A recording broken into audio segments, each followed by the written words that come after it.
এখন একটা প্রশ্ন আপনি করতে পারেন যে ইমাম আবু হানিফা রাহিমাহুল্লাহ থেকে হাদিস তাহলে কেন বর্ণিত হলো, কম বর্ণিত হলো, যেটা অনেকে বলতে চায় বা অনেকে বোঝাতে চায় যে আবু হানিফা রাহিমাহুল্লাহ হাদিস কম বর্ণনা কেন করলেন। দেখেন, ইমাম আবু হানিফা রাহিমাহুল্লাহ হাদিস কম কেন বর্ণনা করলেন, এটার উত্তর আমি আরেকটু সহজ করে দিই।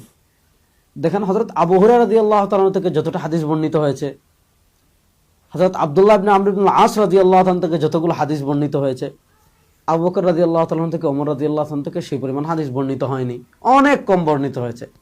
আপনি মুসনাদে আহমদ, প্রসিদ্ধ কিতাবের কথা বলি, ইমাম আহমদ ইবনে হাম্বলের মুসনাদে আহমদ খুলেন, সেখানে মুসনাদে আবু বকর দেখেন যে আবু বকর সিদ্দিক রাদিয়াল্লাহু তাআলা থেকে কতটা হাদিস এসেছে, ওমর রাদিয়াল্লাহু তাআলা থেকে কতগুলো হাদিস এসেছে, ওসমান রাদিয়াল্লাহু তাআলা থেকে কতগুলো হাদিস এসেছে। হাদিস কম বেশি বর্ণনা করা, এটা উনি হাদিস জানতেন কিনা এটার সাথে কোনো সম্পর্ক নাই। ইমাম আবু হানিফা রাহিমাহুল্লাহ অনেকগুলো কারণে হাদিস কম বর্ণনা করেছেন। তার ভিতর একটা কারণ, ইমাম আবু হানিফা রাহিমাহুল্লাহ যে শর্তে হাদিস নিতেন এই শর্তটা অনেক শক্তিশালী ছিল। ইমাম ইয়াহইয়া ইবনে মাঈন রাহিমাহুল্লাহর সূত্রে একাধিক কিতাবে ইমাম আবু হানিফা রাহিমাহুল্লাহর শর্ত বর্ণিত হয়েছে। আপনি সুয়ুতী রাহিমাহুল্লাহর তাবিয়ুস সহিফায়ে শর্তের কথা এসেছে। তাহযীবুত তাহযীবে ইমাম ইবনে হাজার আসকালানী রাহিমাহুল্লাহ ইয়াহইয়া ইবনে মাঈনের বক্তব্য এনেছেন যে আবু হানিফা রাহিমাহুল্লাহ ওই মুহাদ্দিস থেকে হাদিস নিতেন যিনি ইউহাদ্দিসু বিমা ইয়াহফাজ, অর্থাৎ যিনি যে হাদিসটা বর্ণনা করছেন, যতগুলো হাদিস বর্ণনা করছেন সবগুলো হাদিস যদি মুখস্থ থাকে তার থেকে আবু হানিফা হাদিস নিতেন। ওয়ালা ইউহাদ্দিসু বিমা লা ইয়াহফাজ, যিনি মুখস্থ হাদিসগুলো বর্ণনা করতে পারতেন না তার থেকে ইমাম আবু হানিফা রাহিমাহুল্লাহ হাদিস নিতেন না। এই যে শর্ত ইমাম আবু হানিফা রাহিমাহুল্লাহ, এটা বুখারী মুসলিমের শর্ত থেকে আরো শক্তিশালী শর্ত। শর্তের কারণে তিনি কি করতেন, হাদিস কম বর্ণনা করতেন, এটা এক নম্বর কারণ। আরেকটা কারণ হলো, দেখেন আবু বকর রাদিয়াল্লাহু তাআলা, ওমর রাদিয়াল্লাহু তাআলা আনহু, তারা কিন্তু হাদিস জানতেন, কিন্তু তারা হাদিস বর্ণনা না করে অন্য দিকে তারা কি করেছেন, ফোকাস করেছেন, খিদমত করেছেন। এর অর্থ এই না যে তারা হাদিস জানতেন। এবং আবু হানিফা রাহিমাহুল্লাহর মূল যে মাশগালা ছিল সেটা হাদিস বর্ণনা করা না। হাদিস বর্ণনা করেই কিন্তু উম্মার দায়িত্ব শেষ না। এই হাদিস থেকে, কোরআন থেকে মাসালা ইস্তিমবাত, এটা কিন্তু অনেক গুরুত্বপূর্ণ একটা বিষয়। অর্থাৎ কোরআন সুন্নাহকে সামনে রেখে নিত্য নতুন যে সকল মাসালা আসবে সেগুলো ইস্তিমবাত করে কোরআন সুন্নাহর আলোকে বের করা। তো ইমাম আবু হানিফা রাহিমাহুল্লাহ, একটা হলো রিওয়ায়াতুল হাদিস, অর্থাৎ শুধু হাদিস রিওয়ায়াত করা, একটা হলো হাদিস বর্ণনা করা এবং হাদিস থেকে মাসালা ইস্তিমবাত করা, যেটাকে আরবিতে বলে ফিকহ। তো ফিকহ এটা অনেক কঠিন কাজ।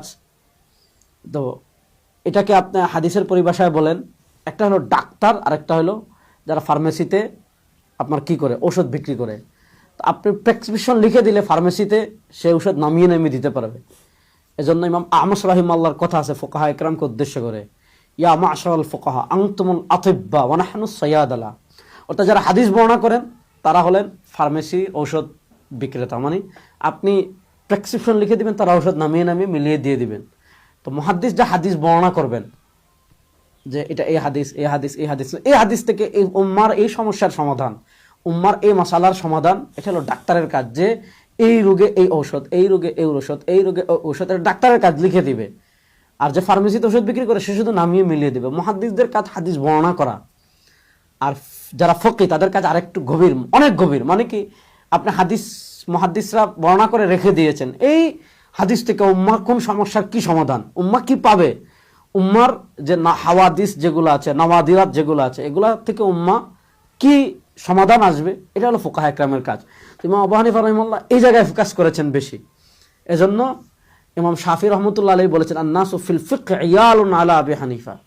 তো তিনি ইজতিহাদ অর্থাৎ কোরআন সুন্নাহ থেকে মাসালার সমাধান এত বেশি দিয়েছেন এবং উম্মার কাছে এগুলার এত বেশি মূলনীতি পেশ করেছেন যে ইমাম শাফি রাহিমাহুল্লাহ বলছেন, আন-নাসু ফিল ফিকহ ইয়ালুন আলা আবি হানিফা। ফিকহের ক্ষেত্রে সব মানুষ ইমাম আবু হানিফা রাহিমাহুল্লাহর পরিবারের তুল্য, অর্থাৎ পরিবারের সমতুল্য, অর্থাৎ পুরা দুনিয়ার সব মুসলিম এক পরিবারের সদস্য, আর সেই পরিবারের অভিভাবক হলেন ইমাম আবু হানিফা।